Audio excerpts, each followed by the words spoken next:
Un saludo muy especial, bienvenidos a Doctor Responde. Hoy vamos a hablar acerca de las lesiones osteomusculares, claves para prevenir accidentes. Para ello hemos invitado al doctor Alex Estrada Juri, él es ortopedista, además especialista en ortopedia deportiva y cirugía artroscópica. Doctor, buenas tardes. Muy buenas tardes. Bueno, doctor, entremos en materia. ¿Cómo podemos prevenir precisamente esos accidentes y esas lesiones osteomusculares? Bueno, la prevención es fundamental de cualquier persona, ya sea el que hace actividad deportiva de alto nivel o por mantener su condición física o porque recién está comenzando a hacer su actividad física.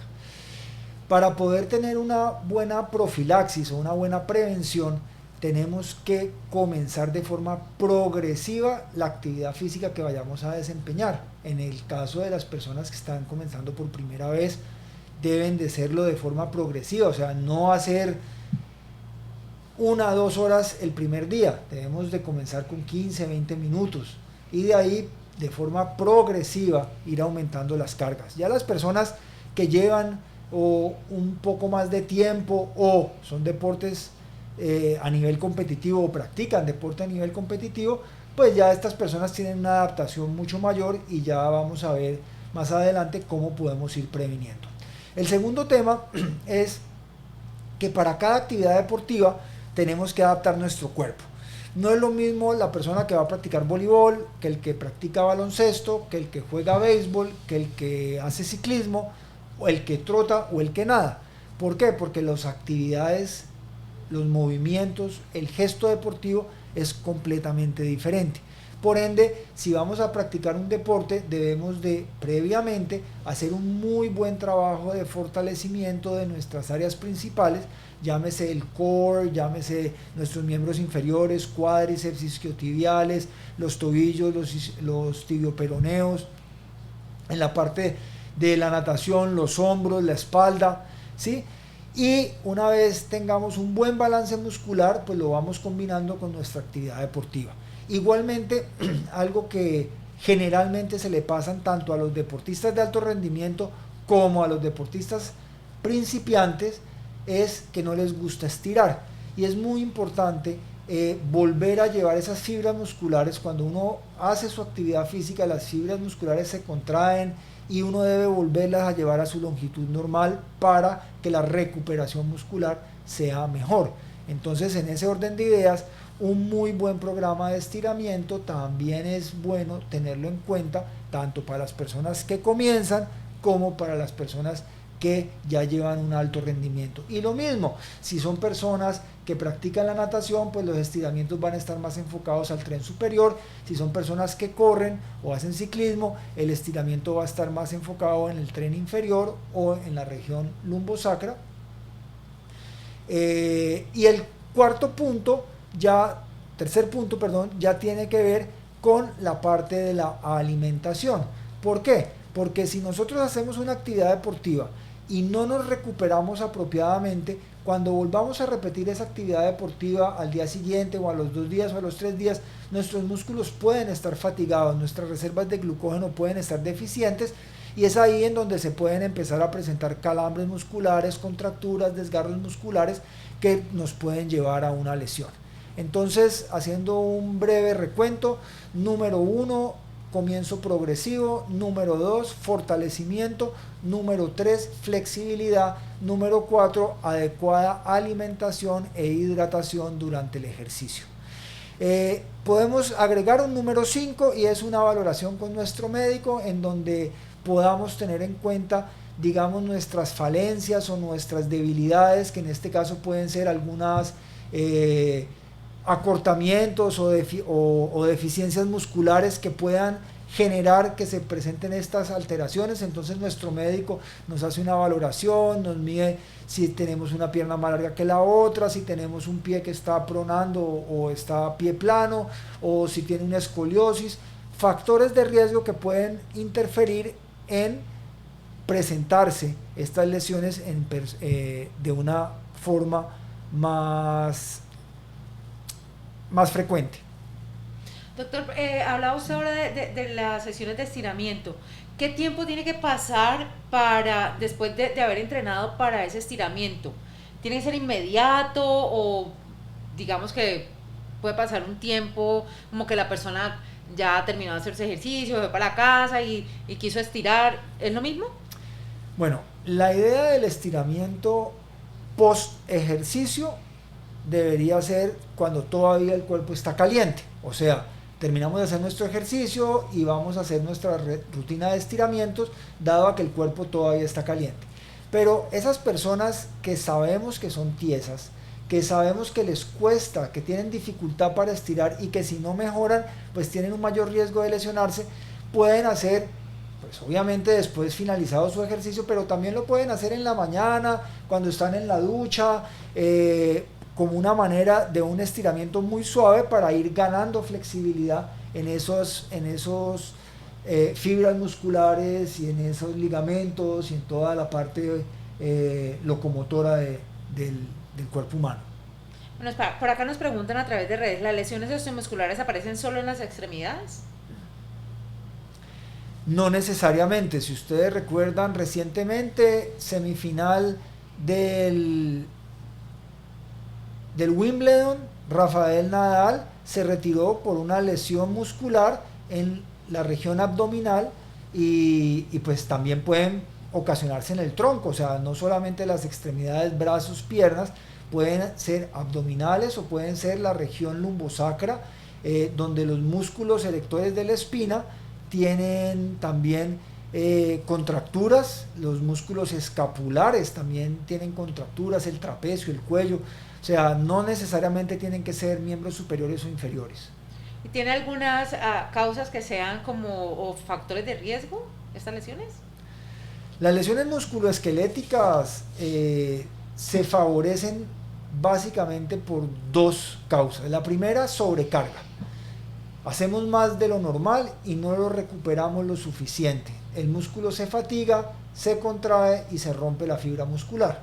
Esa es una de las posibilidades. La otra posibilidad que también puede suceder es una mala hidratación, en donde el cuerpo entra en sometimiento de calor, pérdida de electrolitos y los músculos hacen contracturas por pérdidas de electrolitos y también se pueden lesionar de esta manera. La tercera forma de que se lesionan los músculos ya son con traumas directos, caída en la bicicleta y golpe, en el caso del fútbol una patada, una torsión, en donde se pueden llegar a presentar estas lesiones musculoesqueléticas.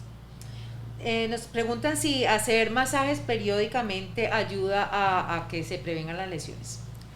El masaje es una buena forma de relajar un poco la parte muscular y de darle al cerebro una sensación de bienestar. Entonces sí, efectivamente los masajes ayudan a la recuperación muscular, a la eliminación de ácido láctico, a la circulación del músculo, a la eliminación de toxinas. Entonces, en la parte de recuperación muscular y recuperación física, el masaje es una de las alternativas que tenemos para llevar al deportista de un día a otro a una mejor sensación y bienestar. No cualquier tipo de masaje, claro está. No cualquier tipo de masaje, un masaje deportivo generalmente. Bueno, nos preguntan por acá, ¿por qué cuando camino una cierta distancia con zapatos bajitos que no son tenis, le comienza a doler la parte baja de la espalda? Bueno,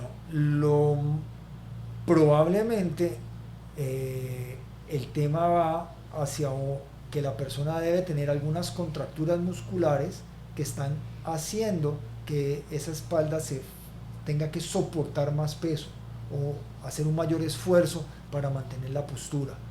Entonces, pues yo le recomendaría una valoración con su médico, evaluar la parte de la flexibilidad, en especial de los músculos anteriores, flexores de la cadera, que son los que se retraen cuando estamos mucho tiempo sentados y al pararnos, pues generan que el cuerpo se incline un poco hacia adelante y como no podemos vivir con esa inclinación hacia adelante, compensamos con una hiperextensión de la columna y eso lleva a la fatiga en la región lumbar. Entonces, yo lo convido a esa persona a que mejore su programa de flexibilidad, de que de pronto haga un poco de fortalecimiento de su zona del core, su abdomen, sus glúteos, su espalda baja, para darle un mejor soporte y de esa manera soportar mejor la gravedad del planeta y así poder contrarrestar ese dolor que sucede cuando está caminando por periodos largos con zapato plano. Es decir, doctor, que no es, o sea, que uno se puede lesionar o puede tener lesiones musculares y no necesariamente porque practique una actividad física. No, no necesariamente, o sea, hay personas que nunca han practicado un deporte y les duele la rodilla, les duele la espalda, les duele un brazo, les duele, sí. O sea, tengamos en cuenta que aquí nos estamos refiriendo más hacia la actividad física. También existen, pues obviamente, lesiones traumáticas. Metes el pie en un hueco, se tuerce el tobillo, se cae, se golpea, haces un esguince de tobillo o puede hacer una fractura de tibia o se puede doblar la rodilla y haces una lesión del menisco. En la parte ortopédica pues hay múltiples lesiones de los cuales tanto personas deportistas como no deportistas pueden presentarlo. Personas después de los 50 años, el colágeno se empieza a perder, los tendones se empiezan a debilitar y por el esfuerzo del uso cotidiano de las actividades que hacemos, también se pueden llegar a presentar lesiones en los hombros, el tendón del manguito rotador, en los codos, las epicondilitis, en la rodilla, los meniscos, que pueden llegar a ser de tipo degenerativo que se exacerban con cualquier esfuerzo pequeño que podamos hacer. Nos preguntan a través de Facebook, ¿ser diabético lleva a tener alguna recomendación particular en el momento de hacer ejercicio? Las personas diabéticas, lo más importante en ellos es el control de su glicemia. Acuérdense que cuando estamos haciendo ejercicio hay un mayor consumo energético. Mientras que la persona tenga un adecuado control de sus niveles de glicemia, pues el ejercicio lo puede hacer sin ningún problema. Obviamente, todo en una medida moderada y en control con su médico. Porque el que es diabético, hay dos tipos de diabéticos, los insulinos dependientes y los no insulino dependientes. Las actividades físicas pueden variar desde media hora hasta 5 o 6 horas, entonces dependiendo de la actividad que vaya a desarrollar y el objetivo que la persona esté buscando, es muy importante que esa persona diabética lleve un muy buen control. Nos pregunta María Ruby Gordon, ¿el movimiento en el cuello al manejar vehículo cuando se frena o se arranca fuerte puede alterar los músculos del cuello?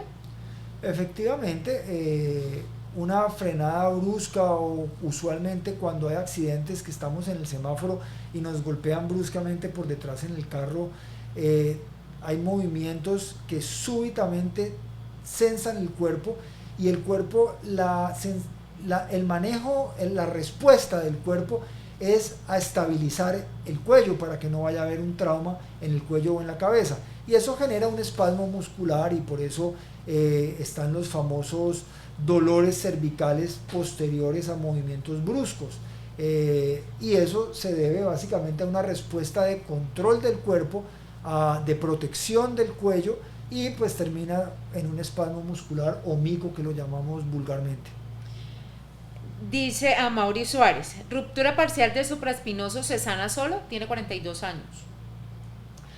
Las rupturas parciales del supraespinoso, hay un estudio muy interesante que demuestran que más o menos un 20% de estas lesiones pueden llegar a desaparecer. La realidad es que las lesiones tienden más a progresar que a desaparecer. En ese estudio se determinó que un 20% de las lesiones podían progresar, otro 20-25% de las lesiones se mantenían en el tiempo y un 50% de las lesiones tendían a aumentar dependiendo de la edad. En personas jóvenes tienden más a mantenerse porque la calidad, la vascularidad del tendón es buena. En la medida en que la persona va envejeciendo, es cada vez menos frecuente que estos tendones tiendan a cicatrizar espontáneamente. Pero una ruptura pequeña del supraespinoso no es de preocupación, porque el tendón del manguito rotador está compuesto por 4 tendones, en los cuales parte de esos tendones pueden suplir la fuerza de todo ese tendón. Si es una ruptura muy pequeña, pues puede pasar desapercibida. Incluso se han visto casos de estudios en donde han hecho autopsias de personas que han fallecido y evalúan el manguito rotador y se encuentran que durante su vida nunca presentaron dolor y tenían el manguito rotador roto. Entonces, digamos que no todas las lesiones del manguito rotador generan dolor, ya pueden ser parciales, incluso pueden ser totales y pueden pasar desapercibidas sin dolor. Nos pregunta Gloria Amparo Segura, ¿cómo se recupera una fisura en la costilla de un adulto mayor? Realmente con reposo. Es lo único que hay. Se utiliza un vendaje para evitar que no se distienda mucho, se aplica frío para el dolor, analgésicos, pero esas fisuras cicatrizan solas. Nos pregunta Emily Trujillo, dice, nunca he hecho ejercicio, quiere empezar a practicar CrossFit, tiene 38 años, ¿qué le recomienda? Bueno, lo primero, que consiga un entrenador que sea de muy alta calidad, porque si nunca ha hecho esa actividad física, y la primera actividad física que va a hacer es CrossFit, el CrossFit demanda mucha técnica, una muy buena calidad en la técnica, y posterior a eso necesita trabajos de fuerza, de acondicionamiento cardiovascular y de flexibilidad. Entonces, los índices de lesiones en el CrossFit son muy altos, ya sea porque no están pendientes de los deportistas en la técnica que están realizando, ya sea porque exageran en el peso al cual están en condiciones de hacerlo, o ya sea porque no están en lo que ya les explicaba de la adaptación física al deporte que tienen. Además del CrossFit es muy variable, o sea, el CrossFit no es como el trote, que solamente tienes una mecánica de movimiento. En el CrossFit trabajas hombro, trabajas espalda, trabajas piernas, haces cunclilla, haces salto, corres, brincas, nadas, saltas, o sea, es súper completo. Entonces, pues es muy entretenido, está muy de moda, pero si no te quieres lesionar, es muy importante que lo hagas muy progresivo, con mucha calma. No te dejes llevar por la motivación de tus entrenadores, que en algunas oportunidades nos motivan a meterle duro, a hacerle fuerte, vamos, y sencillamente terminamos con una lesión. Haz las cosas con mesura, con muy buena técnica, progresivo, y seguramente vas a tener un buen desempeño. Nos pregunta Leonor Blanco Torres, tiene un niño de 13 años con isquemia crónica y compromiso vertebral en T12 a L4. ¿Puede restaurarse? ¿Cuál sería el mejor tratamiento? Es una radiculopatía. No entiendo cuando se refiere a una isquemia crónica, no, pues, o sea, tiene una radiculopatía. Normalmente estos problemas, estas patologías cervicales, ¿es cervical, me dijiste? Sí. Estas dice, bueno, no, es compromiso vertebral en T12 a L4. T12 a L4, que es un compromiso lumbar. 13 años. 13 años. Pues es muy raro encontrar patología vertebral en niños. Yo te sugeriría una valoración con especialista de columna, no es mi especialidad la parte de la columna. Considero de que este tipo de lesiones son de cuidado, en especial en niños, y muy importante tener algo claro: los niños tienden a recuperar con facilidad en todo el aparato locomotor. Ellos tienen un potencial de restauración muy grande, pero pues obviamente todo depende del daño que se haya generado y por qué fue ese daño, si eso fue una parálisis cerebral o fue un daño de algún accidente. O sea, es muy difícil darte un diagnóstico solamente con esas características o darte un pronóstico con esas características. Te sugiero mejor ir con el especialista de columna y de pronto una muy buena valoración del caso, y con eso poder tomar una mejor decisión.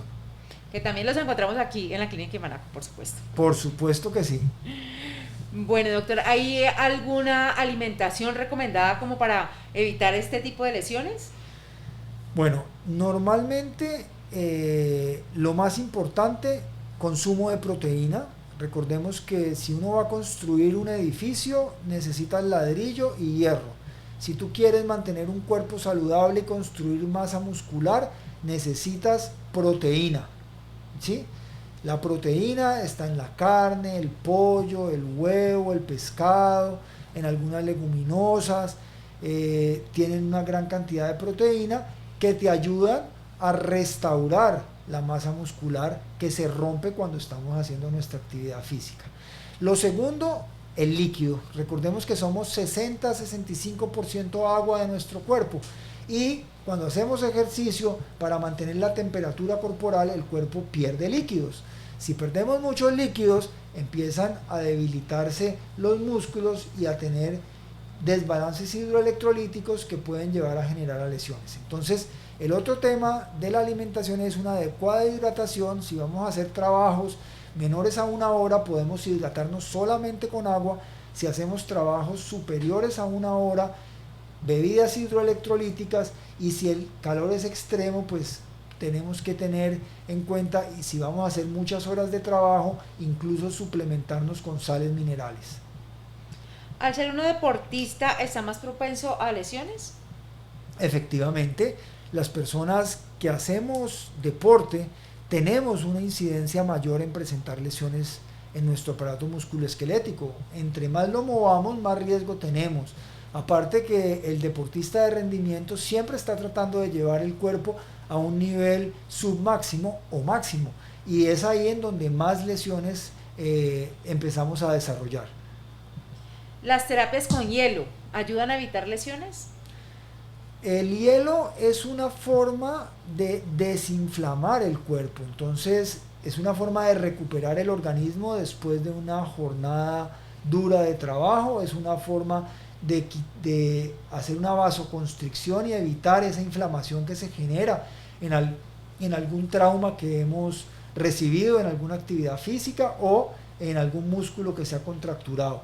Entonces el hielo es una muy buena alternativa inicial para el manejo inicial de las lesiones deportivas. Si soy vegetariana, ¿mi proceso de recuperación de los músculos es más lento? ¿Ahí qué tanto de mito hay, doctor? Pues no necesariamente que sea vegetariano hará que se recupere más lento o más rápido. Porque el vegetariano puede tener su sustitución de sus minerales, de sus proteínas, de sus aminoácidos en alimentos veganos o vegetarianos.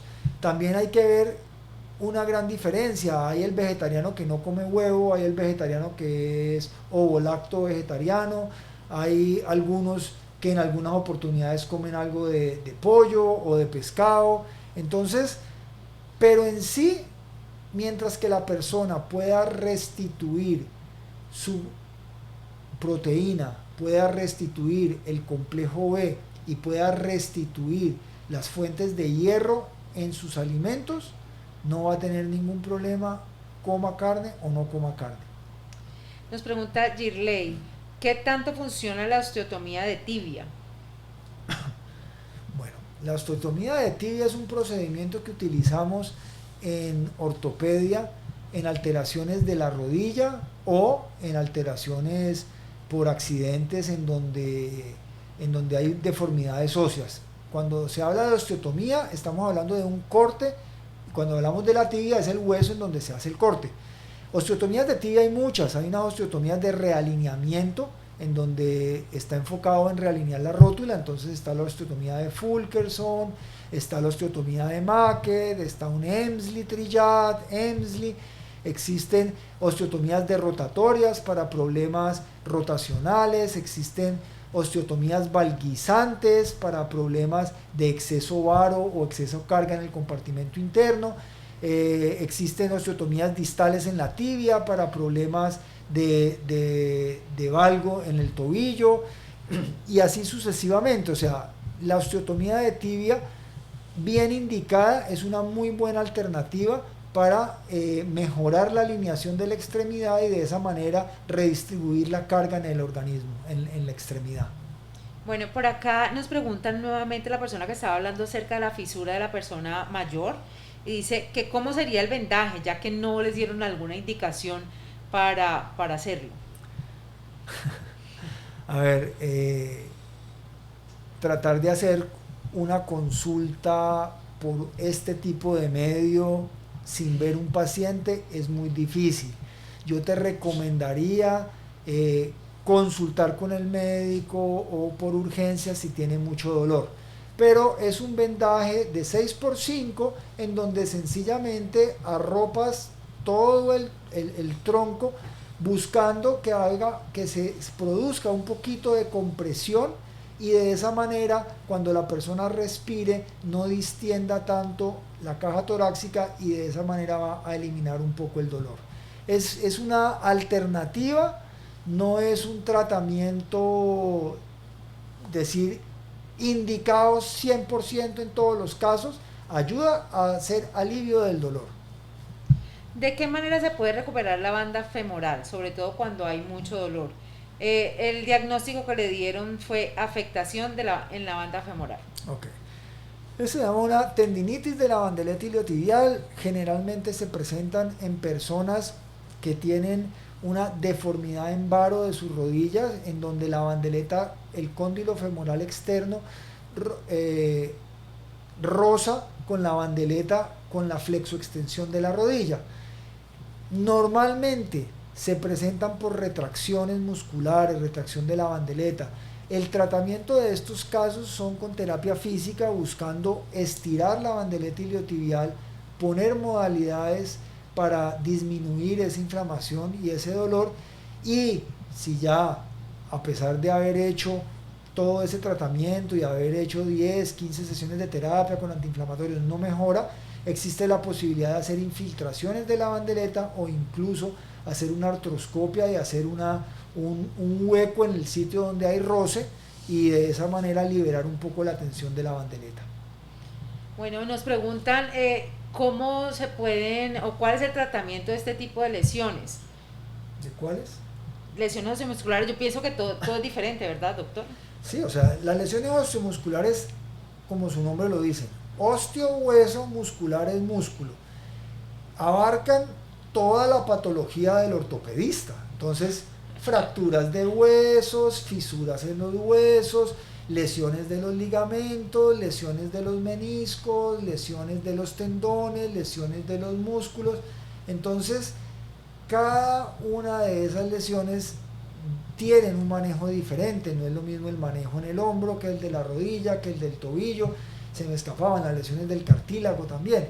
Entonces, pues digamos que es difícil de responder. El manejo inicial de la mayoría de estas lesiones: reposo, frío, antiinflamatorios y un control con el médico ortopedista para que defina la magnitud de la lesión, si requiere un manejo quirúrgico, si es un manejo ortopédico con solo terapias y reposo o inmovilización, pero si necesita de un especialista. Cuando se habla de tendinitis, doctor, ¿eso se puede volver crónico? A ver, las lesiones de los tendones pueden ser de dos tipos, pueden ser agudas o pueden ser crónicas.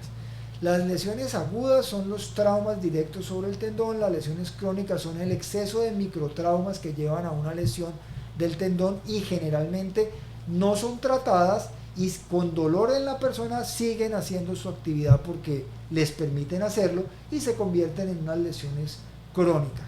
La lesión crónica es una lesión que lleva más de 6 semanas generalmente por la naturaleza de la descripción y la definición. Entonces, una lesión, un dolor que lleve más de 6 semanas, pues podemos decir que se trata de una lesión crónica. O sea que tiene que convivir con esa lesión. No necesariamente, esas lesiones también tienen tratamiento, o sea, solamente que va a ser un poco mayor teniendo en cuenta en los tendones que los tendones tienen poca vascularidad y la respuesta reparativa del cuerpo es mucho más lenta en los tendones que en el músculo o que en el hueso, que tienen muchos vasos sanguíneos por donde llegan los factores reparativos. ¿A qué hace referencia la periostitis tibial? Bueno, la periostitis tibial es una inflamación en la parte interna de la tibia, generalmente donde llega un tendón que es el tendón del tibial posterior. Se presenta mucho en sobrecarga de entrenamiento, en trotadores que trotan mucho en cemento con un calzado de pronto inapropiado, o que tienen pie plano o tienden a pronar mucho, y el tendón del tibial posterior es el principal estabilizador del tobillo. En ese orden de ideas, trabaja más de la cuenta, tracciona más de la cuenta e irrita su origen de inserción, de su inserción en la tibia, y eso genera un dolor en esta parte. Esa es la famosa periostitis tibial. ¿Y cómo podría tratarse? Esa periostitis, obviamente, con terapia física, reposo, un balance muscular de fortalecimiento de tibioperoneos, si tiene un problema con la postura, con una ortesis en el zapato para corregir la postura del zapato, básicamente, y pues con antiinflamatorios en su manejo inicial.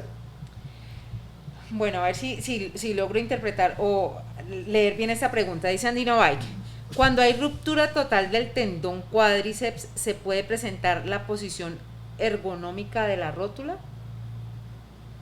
Creo que la pregunta estaba mal formulada, pero por lo que puedo entender, o sea, si hay una ruptura completa del tendón cuadricipital, eso lo que nos dice inmediatamente es que hay que operar. ¿Por qué? Porque la rótula no tiene quien la jale, o sea, el mecanismo extensor está completamente alterado, o sea, no vas a poder estirar la rodilla. Entonces hay que hacer una reinserción de ese tendón, si es el tendón cuadricipital. Ahora, diferente es que sea una ruptura del músculo, que en donde ya hay que ver cuáles son los fascículos, qué tan grande es la ruptura, para saber si la ruptura se lleva a cirugía y se sutura, o sencillamente se espera que tenga una cicatrización, una fibrosis, y poder volver a retomar su actividad física. Bueno, esta pregunta nos va a ayudar como a retomar lo que ya hemos dicho, Doc, y es: si voy a empezar a realizar una actividad física como correr de la noche a la mañana, ¿puedo generar una lesión en mi cuerpo? A ver, podemos presentar lesiones sin problema en cualquier momento, así sea arrancando o así sea siendo un experto en la materia. Que las personas que arrancan, si no lo hacen de una manera apropiada, pues probablemente tienen un poco más de posibilidades de que tengan sus lesiones. Entonces, yo invito a las personas que van a comenzar, que no tienen ninguna experiencia, a que de pronto se documenten un poco, y hoy en día tenemos libros, tenemos Google, tenemos artículos, tenemos los doctores, tenemos fisioterapeutas, tenemos información por muchas partes que nos pueden ayudar a hacer de la actividad física algo más seguro. Y como bien le decía, saber cuáles son las condiciones físicas que tenemos, cómo son las condiciones de nuestro cuerpo, para saber qué es lo que más nos conviene. Correcto, exactamente. Bueno, doctor, entonces concluyamos. ¿Cuáles son esas reglas de oro para tratar de prevenir esos accidentes o estas lesiones? Número 1, tener objetivos claros. ¿Qué queremos con el deporte? Número 2, si nuestro deporte ya lo tenemos definido, preparar el cuerpo para practicar ese deporte. Preparar el cuerpo quiere decir dosis adecuadas de ejercicio, volúmenes e intensidades, dosis adecuadas de trabajos de fuerza para estimular los músculos que necesito para practicar ese deporte, mejorar mi flexibilidad, tener un reposo apropiado entre carga de ejercicio y carga, o sea, tener una buena recuperación, y dentro de la misma recuperación, la alimentación, una muy buena alimentación de acuerdo al gasto energético que tengo, y una muy buena hidratación. Y si puedo, complementar mi actividad física con un profesional que me pueda orientar. Si quiero mejorar mi rendimiento, con el médico deportólogo, para que te organice, para que te haga exámenes bioquímicos del entrenamiento, que son pruebas en donde te van a medir cómo está funcionando, cómo está reaccionando tu cuerpo a las altas cargas de entrenamiento. O sea, siempre ir acompañado de un profesional es muy importante, tanto para la parte médica como para el gesto deportivo. O sea, si yo salgo a correr y yo no sé correr, tengo mayor riesgo de lesionarme. Si yo voy a donde un entrenador que me enseña cómo es que tengo que mover la rodilla, cómo tengo que golpear el pie en el piso, cómo debo de correr, cómo debo de estirar, seguramente mis índices de lesiones van a disminuir. Bueno, aquí se animan cuando uno dice que ya se va a despedir. ¿Es importante el calzado de una persona con osteocondroma? A ver, los osteocondromas, ¿qué son? Los osteocondromas es un tumor de cartílago en el hueso. Entonces, pueden haber osteocondromas en el húmero, pueden haber osteocondromas en la tibia, pueden haber osteocondromas en el fémur. Entonces, cuando me dicen del calzado, pues no tiene nada que ver el calzado con la producción de osteocondromas. Ahora, si el osteocondroma está generando algún dolor, la conducta es resección del osteocondroma. No se va a cambiar el dolor si cambio el calzado o si pongo una ortesis. Mi hija tiene 13 años, tuvo fractura de cresta ilíaca sin operación. Quisiera saber si en el futuro debería tener cuidado de otra lesión similar. A ver, normalmente si se fracturó la cresta ilíaca fue porque estuvo sometida a un trauma. La cresta ilíaca, hasta donde yo sé, no creo que conlleve una fractura por estrés, que son microfracturas crónicas. Generalmente tuvo que haber sido un trauma en la cresta ilíaca. Por ende, lo que tiene que prevenir es que no se vuelva a golpear, si quiere prevenir ese tipo de fracturas. Ahora, si a lo que se refiere es que porque presentó una fractura en la cresta, tiene más facilidad de que se fracture otro hueso, pues yo no creo. Yo creo que si uno se fractura en el 98% de los casos, es porque se dio un golpe en el punto específico donde se tenía que fracturar el hueso. En un 2% pueden ser personas que tengan algún tipo de patología de osificación y tienen unos huesos débiles en donde sí con cualquier cosa se pueden fracturar. Pero como te digo, el porcentaje es muy bajito. Bueno, por acá se nos había quedado una sin respuesta, Doc, y es, ¿qué pasa cuando un joven de 25 años empieza a caerse del pie hacia adentro y se cansa? ¿Se gasta la suela o el talón para ese lado? A ver, este tipo de preguntas definitivamente son difíciles de responder porque la audiencia está tratando de explicar su problema y hay mucha falta de información para uno poder dar una recomendación acorde. Cuando hay problemas en la pisada, ya sea porque la persona mete el pie hacia adentro o porque el pie cuando apoya no tiene arco y se va hacia adentro y hace un valgo del retropié, o cuando la persona de pronto tiene una marcha como el pato en rotación externa, pues sí generan una sobrecarga, un sobreuso, un mayor consumo de energía, una mayor tracción de ciertos tendones y pueden ser predisponencia a algunas lesiones. Pero como te digo, aquí hay algo que es leve, moderado, severo y uno no sabe hasta qué punto la persona tenga un poquito o mucho o más o menos y puede ser que si la persona tiene un poquito pues no necesite nada sino solamente fortalecer, o si tiene mucho necesite una cirugía, o si tiene más o menos pues necesite corregirlo con una ortesis que pudiera compensar.